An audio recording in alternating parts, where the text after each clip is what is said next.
Hello and welcome to this episode of How to Love Successfully with me, Dr. Mari Kovanen. And this time I have a very exciting and interesting conversation coming up with my colleague, Michaela Thomas. So I'm really excited about this. So welcome, Michaela. Well, thank you very much for having me on the show. And let me tell you a little bit about Michaela. So she is a clinical psychologist, a couples therapist, and founder of the private practice, the Thomas Connection. Michaela specialises in perfectionism and has authored the book, The Lasting Connection, Develop Love and Compassion for Yourself and Partner. And she also offers coaching for high-striving women. And Michaela can be found on her course, Purpose Play podcast, and on Instagram under at the Thomas Connection. Of course, the compassionate couple has been described as life-changing.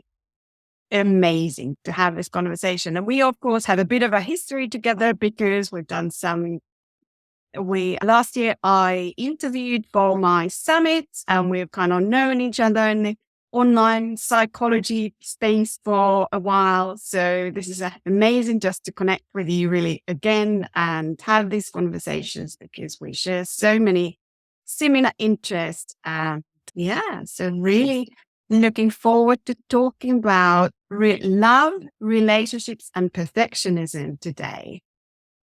Really excited. I think we're going to have a lot of conversation about connection and compassion and how that relates to love. Absolutely.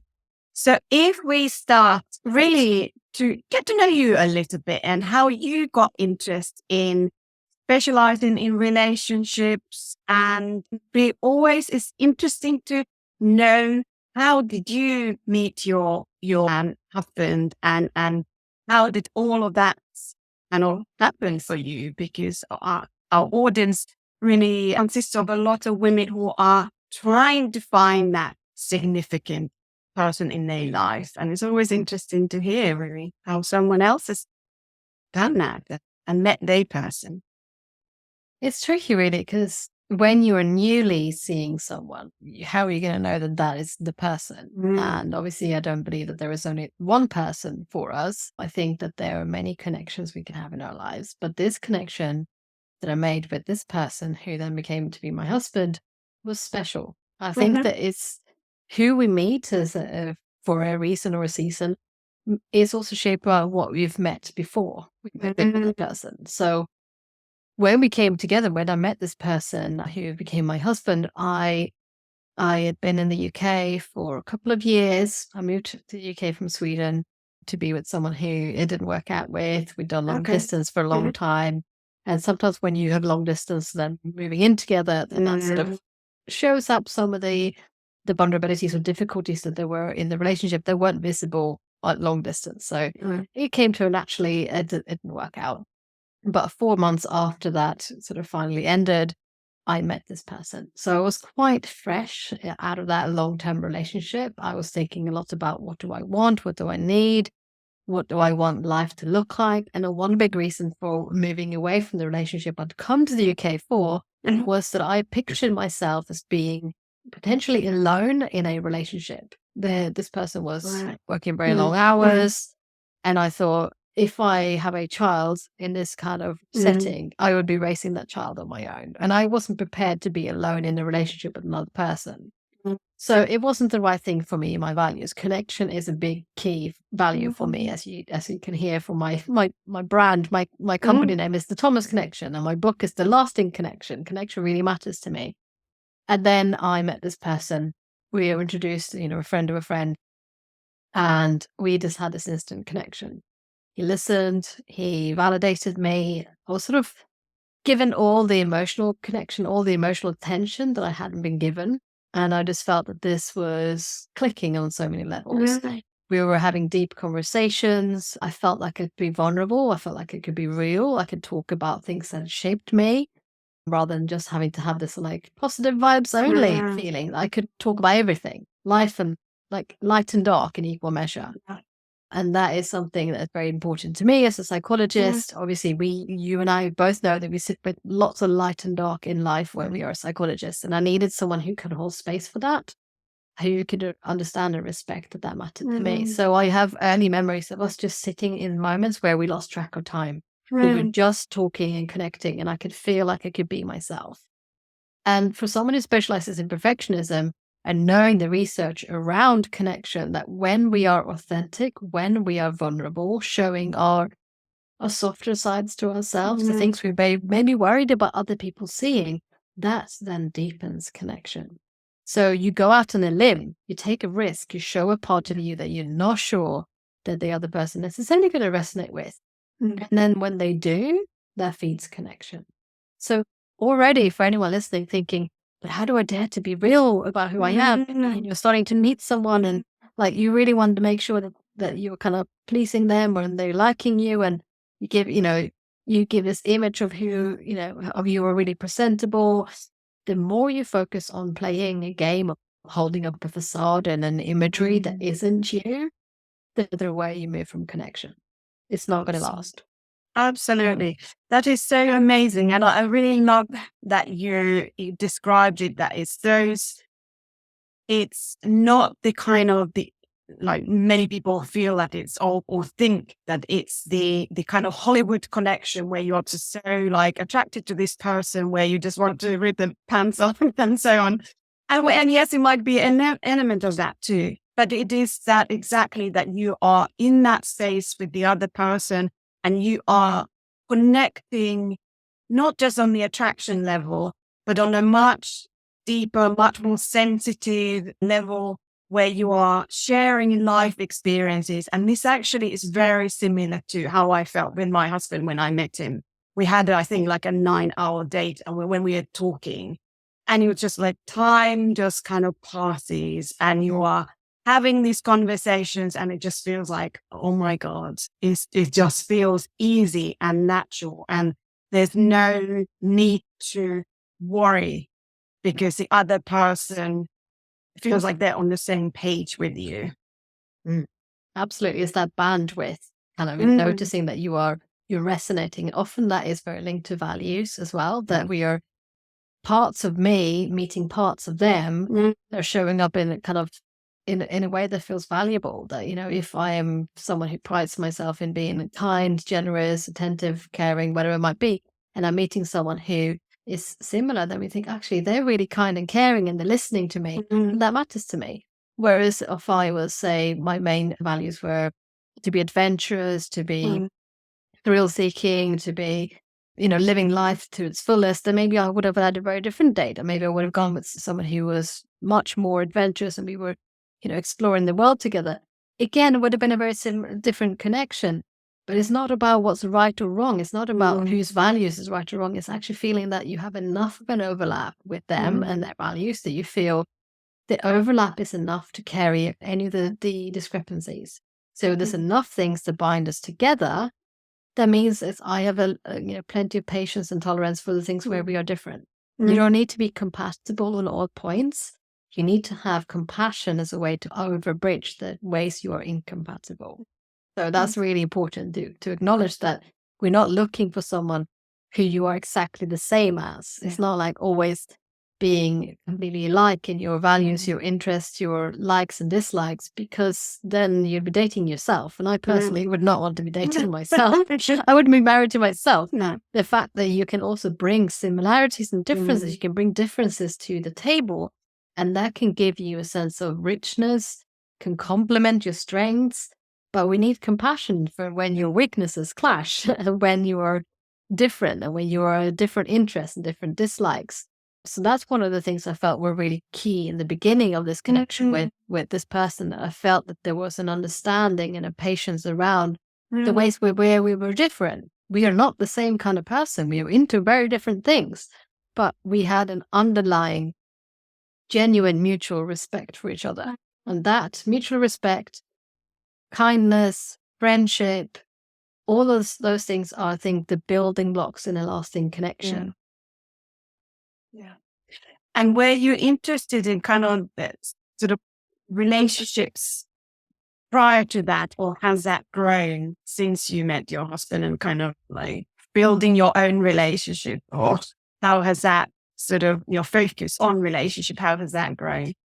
I think that's grown organically bit by bit. I've always been interested in relationships. I've been sort of what I refer to as a serial monogamist. I like close, deep, long-term relationships. I've done more of those than I've done like quick, short dating experiences. I like getting to know someone really intimately, deeply.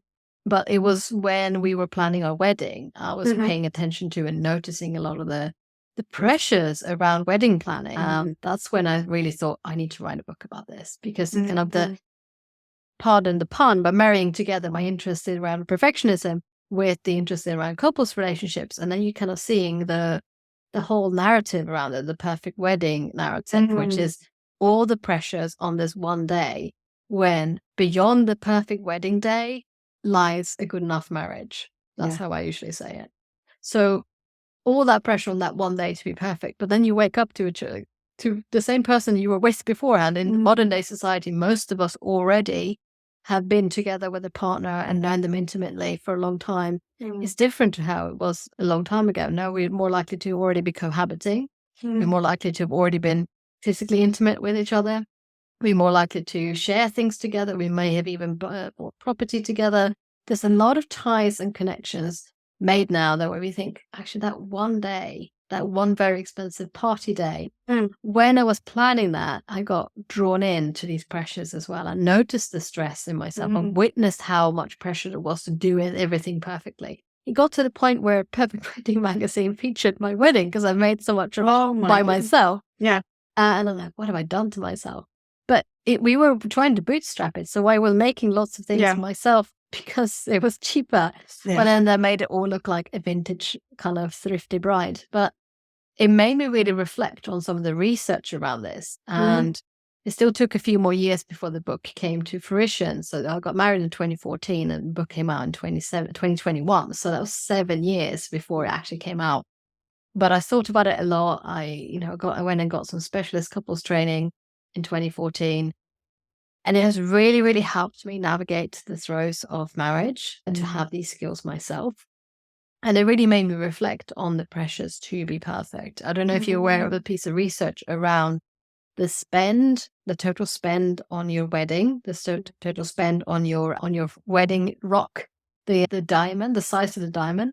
There's a relationship between how much you spend on the wedding, an inverse relationship, and the risk of that marriage falling apart. The more money you spend on your wedding day, the higher the risk it is that you're going to divorce. That's very interesting. It really is. It really is. It's just a lot perhaps about values and what's important then. And so what are maybe some of the difficulties that you've seen in your work that come alongside perfectionism, whether it's to do with relationships or then more kind of on a more general level, I suppose? The couples who tend to come to my practice tend to be very high striving, busy people. So I would say that probably the biggest thing that causes disconnect in modern couples is busyness. We're more attached to our smartphones than we are to our partners. And there's some interesting research saying that people have more intimacy with their smartphones in bed, taking their smartphones to bed than they do with their partners, because you get caught up in that vortex. And that gives very sort of strong dopamine feelings. The dopamine is what we have in the early stages of dating, when everything feels exciting, and I kind of just like feel a bit drunk in love. And I cover that in the book as well, of how we then move from those endorphins and dopamine kind of exhilarating feelings into settling into more of a safe, strong, deep commitment type of foundation of soothing love, kind of companionative love. So when we then think about what kicks you get from doing stuff on your phone, you get dopamine kicks. And then next to you is your partner that you've been together for a few years, perhaps. And you're like, well, that's less exhilarating than this thing I'm taking off my phone. So that is one of the things I'll teach to couples, like just leave the phone out of the bedroom. That's not just because of sex, but just don't have your phone in the bedroom, because it's more enticing to click on that than it is to touch your partner. Yeah, absolutely. I mean, of course, because we are programmed to automate our relationships too. So that person that we start to assume that they are this person instead of this interesting device that brings up all sorts of interesting facts and things like that. And where do we obviously go? Well, we navigate something new and exciting, whereas we have this partner that we've known for quite a while, and then that's it, I suppose. That the wedge is there. And so what about then, and if we take it back to that's then when your relationship is more established. So what about then if you are dating, for example, and where do you think that perfectionism might then sort of stop you on your tracks or in some ways hinder your process of finding the right person for you? I think it can hinder it in two ways. One is how it can hinder you from getting deeper into the connection with that person. I'll cover that in a moment. And one is how you can end the connection prematurely. Right. So the first one is more about how you're holding yourself back, thinking I need to be such a way. We talked about, facades, holding up that image of who you want them to see you as, like this sort of almost flawless perfection. Because you want them to like you, right? There's nothing wrong with that. It's human to want to be liked and loved and appreciated. But the risk of that when you paint up a picture that isn't you is that they never really get to connect with you. It's less relatable. So there's an interesting piece of research where people were told to speak to a stranger in as a perfect way as possible, like really uphold this facade of being, you're really smashing it. You are perfect in any way. Not showing any vulnerabilities, not showing any weaknesses, just being as flawless as you can. And then doing the same thing where you were holding a conversation with a stranger and you were told to show a bit more humanity, being a bit more, imperfect. Yeah. And then they were viewing how likable you were rated as when you were being more authentic versus when you were kind of trying to have this facade of flawless. And lo and behold, it is likable to be a bit rough around the edges. Not to say that you are going to go on your first few dates and just be behaving badly. It's just letting them see who you are. Or letting them see authentically what you care about, even if that might be divisive. What you want from this situation. Whereas painting up a picture of someone you are not, that drives you further away from a connection with them. So that's the first kind of way where you're trying to be perfect, it stops connection. So if a mantra to hold in mind is connection over perfection. So connection comes from imperfection, vulnerability, authenticity. Another way I see it falling apart is when people have that perfectionism directed outwardly, when they have extremely high standards, not only for themselves, but also for who needs to fit in that slot, like who's going to be good enough, right? And because we have these unrealistic standards today in modern society of what love and romance and affection is supposed to look like, including intimacy, physical intimacy, it can be really easy to think someone comes into the slot and you try them on for size and think that's not good enough. Because it doesn't look like the Hollywood love that you mentioned, right? There's a lot of these rom-coms that have a lot to answer for, like Jerry Maguire and these kind of films. They're just not realistically how love looks. I sometimes think of that, like, whoever has seen a sex scene when someone says, I need to go to the toilet? It never happens, right? Before, where they're going to go, I'm a little bit sweaty. Like, it all goes from 0 to 100 in a matter of seconds, which we know that female libido doesn't look like that. So if you have unrealistic standards and pressures for yourself as well as for your prospective partner, you may end up feeling disappointed. High expectation leads to falling from grace into disappointment. And you might then discard that person prematurely. You might get rid of them thinking, they're not the right person for me. They're not the perfect match for me. And you may end up running the risk of being very lonely. So that said, it doesn't mean that we should just like take anyone and be like, oh, I'll settle for whatever because I don't want to be alone. I don't mean that. I just mean because it's better to be alone and strong and safe and confident in that than to be with someone who's not good for you. I'm not talking about accepting bad behavior for the sake of not being lonely. I mean, not letting people go on the first mistake. Being aware that we are all humans who are fallible and more likely to make mistakes than not. So having excessively high standards for the person you're looking for is going to leave you feeling disappointed because then nobody will measure up. Absolutely. That is so true. It's so true. So what do you believe or know from research and from clinical experience?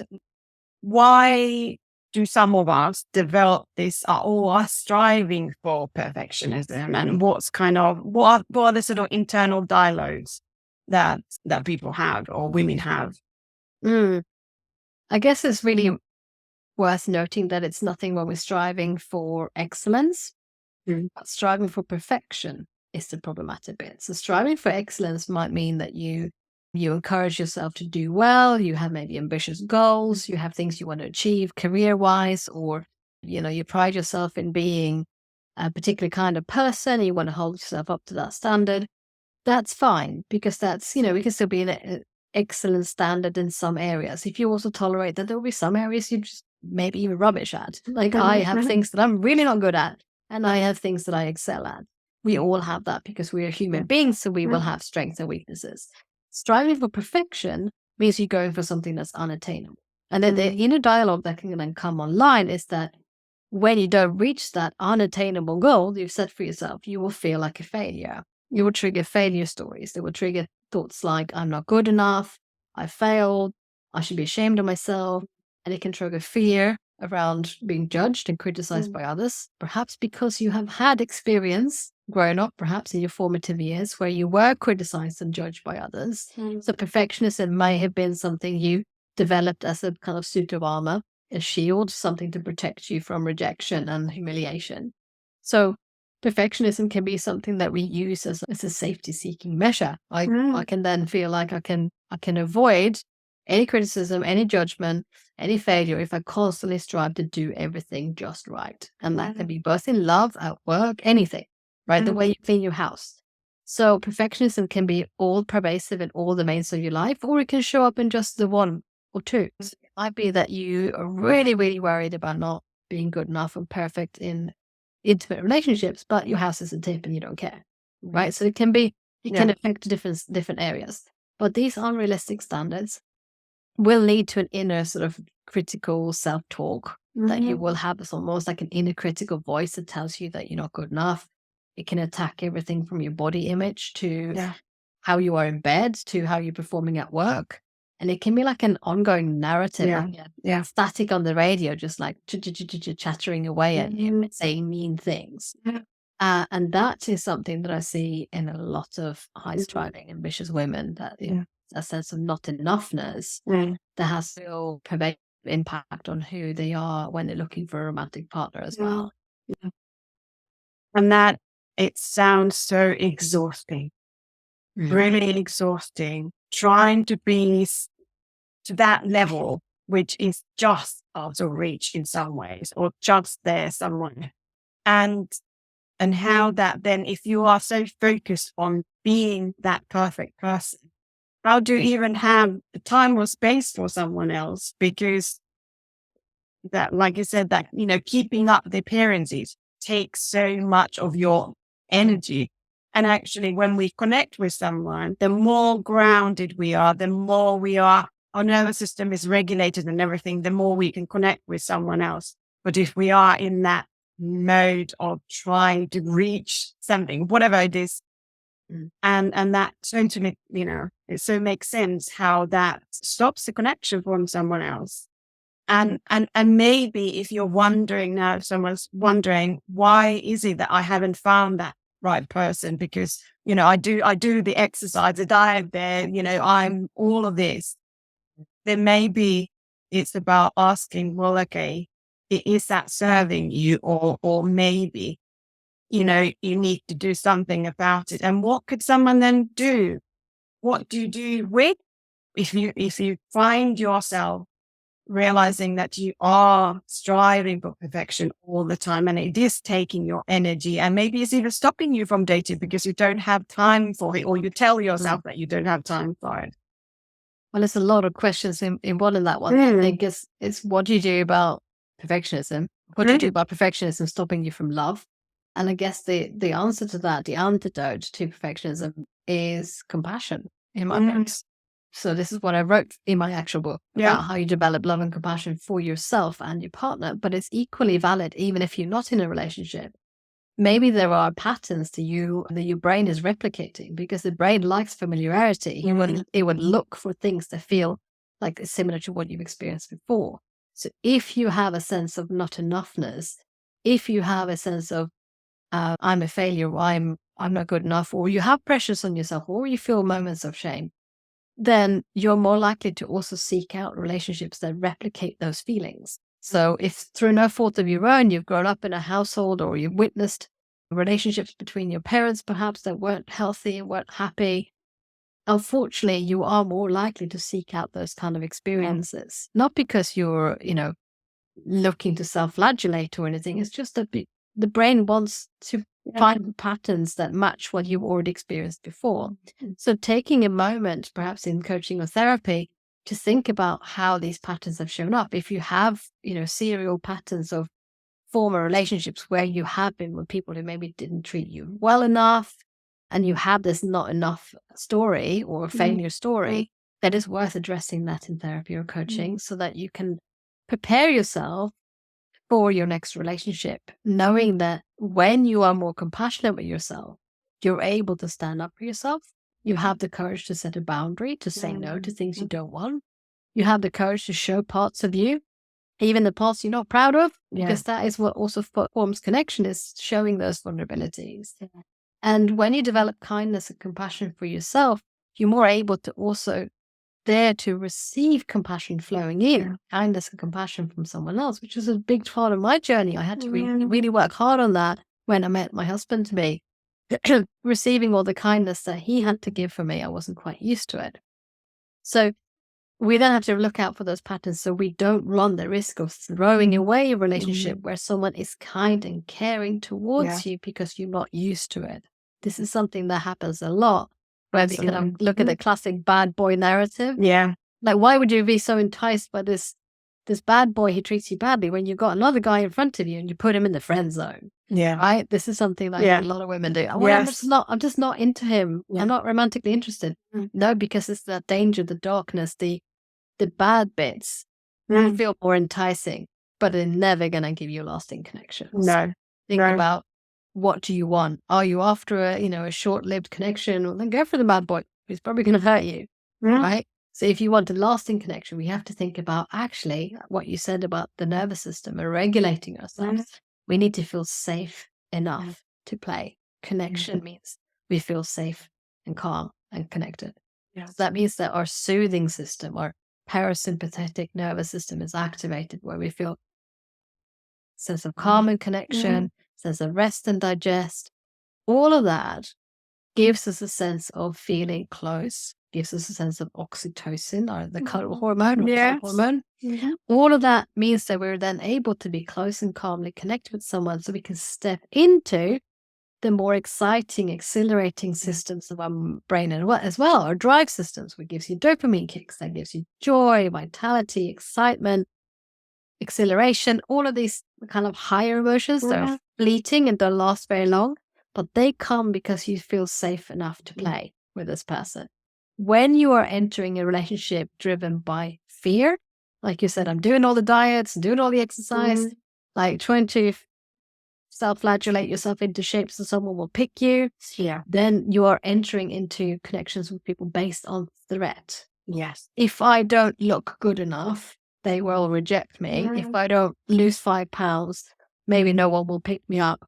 So you're entering into these connections not with vitality and joy, but of fear of being rejected, fear of being abandoned. And that is never going to feel safe to play. That is so true. Absolutely.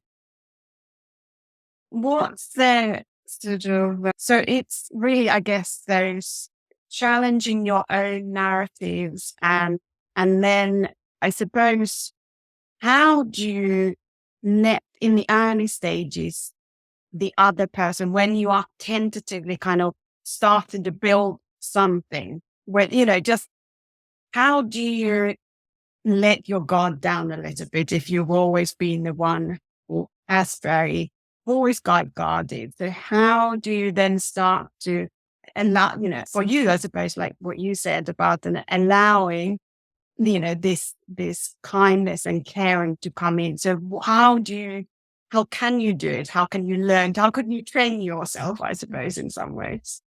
I like to start in the place which is about, it's a bit meta, but the place of which is about how hard it is to be compassionate to yourself. So when people think, oh, I need to be compassionate to myself and I really struggle with this, I ask them to start with that point, to be compassionate about how hard it is to be compassionate. So if you were to say, write a compassionate letter to yourself about how hard it is to sit down and write this freaking letter. And that's a good point to start by saying, well, no wonder this is really tricky for me. Perhaps because this wasn't modeled to me. My parents didn't show me how to be compassionate towards myself and be kind to myself. Or my parents only gave me encouragement and reward when I achieved something, or whatever might be in your story, right? So starting at that point saying, well, no wonder that I find this tricky. No wonder that I struggle to receive kindness and compassion in relationships, because I've had relationship A, B, and C where that wasn't happening. It might have been the relationships to your parents. It might have been relationships to previous partners. Perhaps you have been hurt, deceived, cheated on, left, abandoned. Perhaps you have all of these tricky experiences. And compassion is that then reality check saying, no wonder that I struggle to do these things. No wonder I struggle to let my guard down and trust someone and feel safe with them, because I've been this, this, and this. And just outlining that to yourself repeatedly, saying, well, it's not my fault that I find this really tricky because of what's happened to me. That means that you are not pitying yourself. You're not letting yourself off the hook, or like, oh, never mind, I can act whatever way I want because this has happened to me. It's not my fault. Not my fault.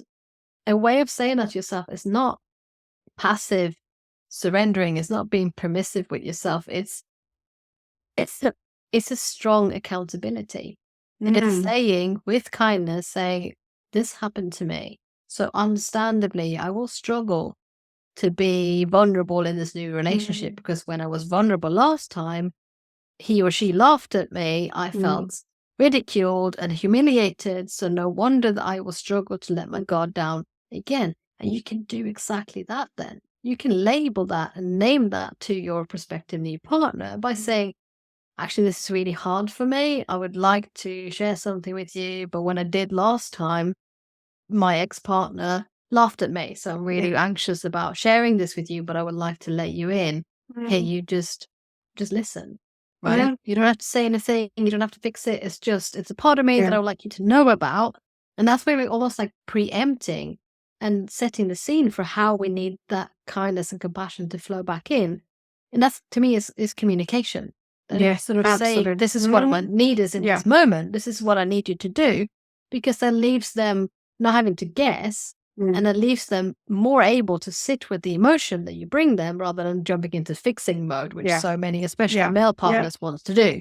Right? So then you're saying almost like a heads up, this is what I want to share, and it's hard for me. So that's a really good example of compassion in action in a new relationship, of how you can start to lower your guard and to say, just caveat it by saying, I'm anxious about this. I'm worried that you're going to do the same thing that's happened to me before. That gives them not only the heads up, but it also gives them sort of a request of what you want from them. And also, if they then do the same thing that's happened to you before, then you already know. This is not a relationship where you can feel safe. It's almost like it's a test. Absolutely. Not that we should test partners, but it's like putting some feelers out and like, is this going to carry me? Is this strong enough to carry me? And then obviously making sure that you do the same for your prospective partner too. If they are asking these things of you, letting compassion flow out from you to them. So it's worth knowing that there's 3 flows to compassion. One from you to other people, including your prospective partners. From them to you, where you're receiving that flow of kindness coming in. And one from you to you, self-compassion. Absolutely. I mean, and I guess that is like, when you have those conversations, it is like you're giving a little bit of a manual of how you want to be in the relationship. And where if they respond positively and they do what you're asking them, that's positive, that's a tick. And then if they are not, if they're repeating or patterns or something like that, that's all information for you. Is this the person that you want to really be spending more time with, or is this relationship potentially then heading towards something old. Is something old being repeated here? Yeah, So absolutely. If you meet someone who's so arrogant that they won't read the IKEA manual, you know what's going to happen if you try to build IKEA furniture without reading Oh my looking at gosh. the picture.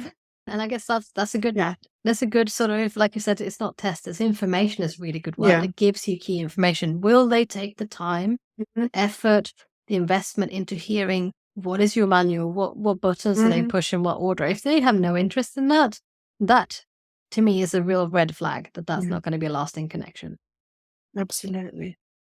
It has been so wonderful to have this conversation with you. And is there anything else that you would like to say, Michaela, now at the end, really, a piece of advice or something really for our listeners that they can take away when they are going out there and they want to really meet that significant person in their life, and what could help them to take the next step forward really on their journey? Well, I'll share something that I said once on a bus to a retreat in Thailand after I was really jet lagged and I had a long conversation about love, connection, relationships with a fellow psychologist. And she asked me, so what is then, like, what is love? What is the answer here? Like, what is the thing about connection? And obviously I don't have the answers to what is love completely. But I told her, well, basically, the answer to this, basically, if you can own your own stuff and if you can tolerate your partner's stuff, you got a pretty good start. Yeah. Because if we don't have that accountability with kindness, with compassion, turning towards yourself, looking in the mirror, owning that stuff, owning that you have dark sides and weaknesses that you're not proud of, if you can own those things with kindness, and if you can give your partner the time of day, allow them to make mistakes, allow them to be human too, whilst also, asking for your needs to be met, setting boundaries, you got a really good start for a lasting connection. Whereas if you're aiming for perfection, you will never have a lasting connection. Yeah. So that's where I want to leave you. Yeah. No, absolutely. That is so lovely. Like, that is such a lovely way to put it, really. Thank you for that. And of course, so could you tell me a little bit about where can people find more about you or your offerings and so on? Sure. So I've got my book called The Lasting Connection, which we've talked about. You can find it on all the major booksellers or my website, thethomasconnection.co.uk, where you can drop me a message if you want to have a free consultation. One of the most powerful ways I help people is through my online course, The Compassionate Couple, where you go through brain training basically with your partner. You do relationship skills building by learning and teaching each of you to become more compassionate to yourselves as well as the other person. So that's The Compassionate Couple, which you can also find on my website. I also do one-to-one and coaching and therapy for high-striving individuals as well in my flagship group coaching program, Burn Bright. So you can find all of that information on my website or on my Instagram under The Thomas Connection. And I'm happy to DM and chat with anyone who wants to have a bit more support. Thank you. And we'll put all of those details in the show notes so it's easy for anyone to access, really. Thank you so much. And it's been wonderful to have this conversation with you again, Michaela. Thank you so much for having me. Natural. Take care. Bye.